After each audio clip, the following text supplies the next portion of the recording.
One other benefit to pivot tables is that you can add calculated fields.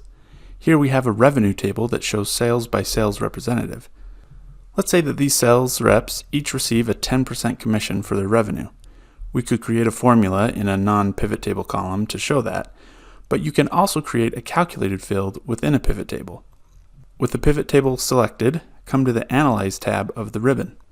Click on the Fields, Items, and Sets button and select Calculated Field. In this name box, you can create a name for the column. We'll type Commission.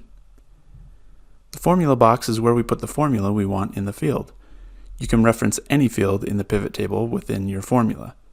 Because we want 10% of the revenue, we can type equals 10% times, and then we will double click on the total field down here. Click OK, and now you can see the field was added and is doing the 10% calculation. As I mentioned, you could do this in a regular column, but doing the calculation in the pivot table has some advantages when refreshing data. If we added sales reps, they would automatically appear, and we wouldn't have to worry about pulling down formulas. Also, if you add columns to a pivot table, formulas within regular columns might be replaced. You can also include a different kind of calculation through Value Field Settings. Right-click on the Total Revenue field and select Value Field Settings. We already saw how to edit this Summarize Values By section, but there's another tab here marked as Show Values As.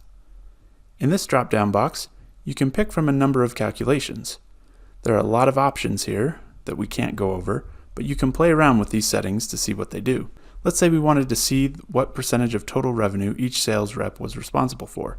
For that, we'd want to see the total revenue number as a percentage of the column total. So we'll select that option and click OK. Each row under total revenue is now a percentage that adds up to 100%.